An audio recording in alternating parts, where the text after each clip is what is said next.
দিয়েছিলেন শাড়ি পরা এই সাধারণ ভারতীয় মহিলা। তার নাম শকুন্তলা দেবী। শুনলে অবাক হবেন, তিনি কোনো বড় বিজ্ঞানী ছিলেন না। তার বাবা ছিলেন সার্কাসের এক সাধারণ জাদুকর। আর এই জাদুকরের মেয়ের ব্রেনের ম্যাজিক শুরু হয়েছিল মাত্র 3 বছর বয়সে। তাসের খেলা দেখাতে গিয়ে বাবা চমকে উঠলেন। দেখলেন ছোট্ট মেয়েটা শুধু তাস দেখেই যে কোনো কঠিন অঙ্কের হিসাব নিমেষে মুখে মুখে বলে দিচ্ছে। কিন্তু তার ব্রেনের আসল পরীক্ষা হয় 1980 সালের লন্ডনে। সারা বিশ্বের তাবর বিজ্ঞানীরা তাকে 13 ডিজিটের দুটো বিশাল সংখ্যা গুণ করতে দেন। শর্ত ছিল খাতা, পেন বা ক্যালকুলেটর কিচ্ছু ছোঁয়া যাবে না।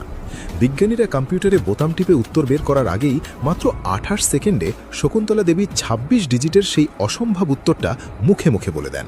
স্তব্ধ হয়ে যায় পুরো হলঘর। গিনিস বুক তাকে দেয় হিউম্যান কম্পিউটার উপাধি। শাড়ি পরা এক ভারতীয় মেয়ের ব্রেন তাবর বিদেশি বিজ্ঞানীদেরও হাঁটু গেড়ে বসতে বাধ্য করেছিল। আমার বাংলার যে মেয়েরা বা বোনেরা এই ভিডিওটা দেখছেন, একজন ভারতীয় মহিলার এই ক্ষমতা দেখে আপনাদের কি আজ গর্ব হচ্ছে?